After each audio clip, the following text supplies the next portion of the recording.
afternoon. My name is Taylor Griffith. I am a former high school debate champion, as well as if you were to poll my friends and family, they would all agree that even though I get on their nerves, that I'm very good at what I do, and what I do is argue and debate and prove people wrong, or maybe just prove me right.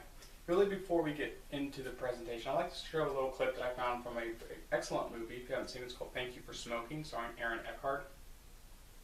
And it's about a lobbyist who defends big tobacco. So I'm going to show you this clip, and then I kind of will help break the ice a little bit. Dad, why is American government the best government? Because of our endless appeals system. Joe, you're not writing down what I just said, are you? Mm-hmm. Joey, stop for a second. What is the subject of your essay? Why is American government the best government in the world? Your teacher crafted that question? Yeah, why? Well, yeah, I'll look past the obvious problems in syntax for a moment. I'll focus more on the core of the question. I mean, A, does America have the best government in the world? And B, what constitutes the best government? Is it crime? Is it poverty? Literacy? In America, definitely not best. Perhaps not even better than most. We do have a very entertaining government. I mean, Dad. I'm sorry. Joe, are you familiar with the term BS? Bullshit. Yes, exactly. BS, if I may, is what questions like the one your teacher posed are made for. Because even if America had the best government, there'd be no way to prove it. And how many pages are you writing? 2 pages. 2 pages. Definitely not 2 pages. So what am I supposed to write? You can write whatever you want. Okay. Write about America's amazing ability to make profit by breaking down trading tariffs and bringing American jobs to third world countries. Or how good we are at executing felons. They're all correct answers. I can do that? See, Joey, that's the beauty of argument. Because if you argue correctly, you're never wrong.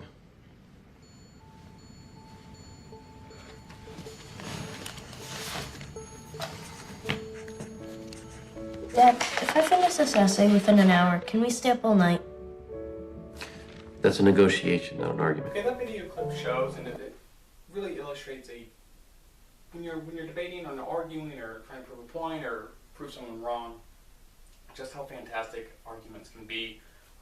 They don't have to be specific to what your opponent wants or what the audience wants. Is you really get the opportunity to craft your argument, to decide where you really want to dictate where it goes.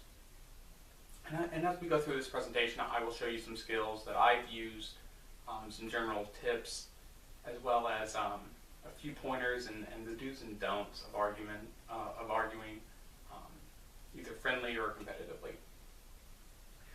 Rule number 1 really needs to be stay calm. If you start getting in a shouting match with your opponent, they're going to start shouting, and then you're going to start shouting louder to be heard, and then it becomes a mental game of whoever's loudest wins. But in contrary, the reality is that whoever's loudest typically is wrong. That you raise your voice because the evidence and the facts that you are supporting doesn't prove your argument. So the subconscious thought is, I'm going to be louder to be more effective. When that's not the case.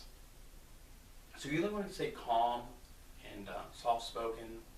And there's actually some studies out there that show that the quieter you are, the more likely that people are going to respond to what you're saying.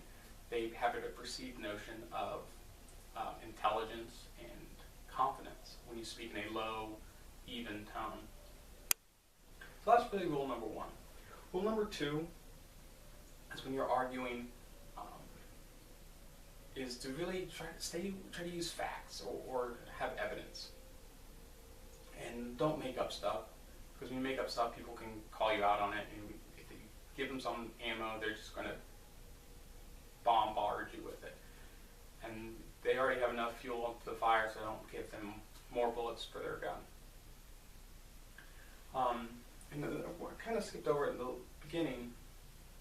Really, the purpose of this argument is whether you're trying to argue for bar talk, trying to win a bet at a bar for free beer, or arguing with your salesman, or arguing with a family member, spouse.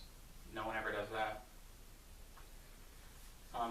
You really want to use these skills sparingly, or you don't want to trick whoever you're arguing with, especially if they're family or friends. Now, if you are in a situation where you have an audience, whether it's the rest of your family or the rest of your group of circle of friends or even coworkers, or even if you do competitive arguments, you're a politician, I guess.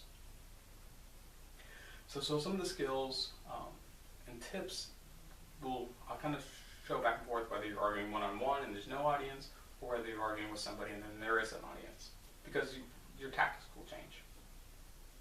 For example, when you're arguing one-on-one with somebody, you're trying to change their opinion. You're trying to prove why they stand where they stand is wrong. Compared to where if you're arguing with an audience, you don't necessarily care about your opponent's opinion. You're trying to affect everyone who's watching. And with that being said, I'm going to go back to a second clip from Thank You for Smoking. And it's really going to show you, I think it does a pretty good job of illustrating just how, when you're arguing for an audience, how you really can manipulate the argument. So let's go back to the video. So, what happens when you're wrong? Oh, Joey, I'm never wrong. But you can't always be right. Well, if it's your job to be right, then you're never wrong. But what if you are wrong? Okay, let's say that you're defending chocolate and I'm defending vanilla. Now, if I were to say to you, vanilla is the best flavor ice cream, you'd say, No, chocolate is. exactly. But you can't win that argument. So, I'll ask you. So you think chocolate is the end-all and be-all of ice cream, do you? It's the best ice cream. I wouldn't order any of it. Oh, so it's all chocolate for you, is it? Yes, chocolate is all I need. Well, I need more than chocolate. And for that matter, I need more than vanilla. I believe that we need freedom and choice when it comes to our ice cream, and that, Joy Naylor, that is the definition of liberty. But that's not what we're talking about. Ah, but that's what I'm talking about. But you didn't prove that vanilla is the best. I didn't have to. I proved that you're wrong, and if you're wrong, I'm right. But you still didn't convince me. It's that I'm not after you. I'm after them. Again, the beauty of argument. You're really able to craft and really dictate how you want to, the points you want to prove. If you're really good at it and you develop the skills, whether you're talking about ice cream flavor, something as simple as that, or who's the best football team in the NFL, or what brand of shoe what model of shoe is the best. If you're really skilled, you point out the fact, you control where the argument goes. You get to decide what facts you want to use and really the areas of the argument.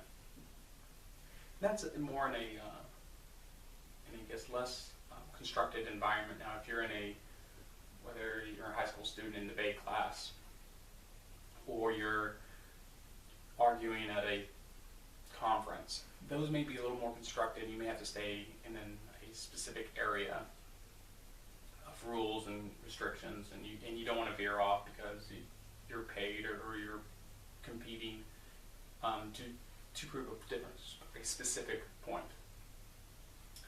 So again, it is important to keep in mind your audience and who you're arguing, and really what you're arguing about. The skills here it's really a lighthearted presentation as far as how you're going to use these. It's not to make your spouse look like an idiot, although sometimes I know some men really want to do that.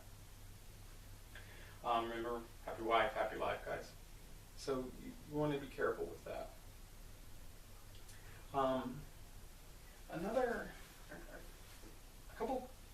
Some people consider them cheap tricks, but it really kind of goes back to that video we just saw, is reconstructing the argument. Some good examples, and we won't really get into stances on this particular topic, because it's a very sensitive topic, and a lot of people have different strong opinions about it. And maybe rightly so. Is the pro-choice, pro-life argument. Now, the pro-lifers want to argue, they want to frame the argument in terms of morality and compassion. because that's the argument they can win. Because it's really hard for a pro-lifer to decide, well, killing a unborn fetus is moral. They can't argue that, and they'll never win that, because it's not. If the argument's framed that way. Now, on the other side, the pro-choicers will argue that it's about freedom and choice, and how government cannot overstep their bounds and tell a woman what to do. Because the pro-choicers can't argue against that. Their argument is, well, the government can tell you what to do. Well, you can't tell me what I can do with my body, just as I can't tell you what to do with your body. So it's really, some people have to be creative, or maybe the particular topic, how it's framed, you can never win. So in order to win the argument or debate, or to win people over to your side, it's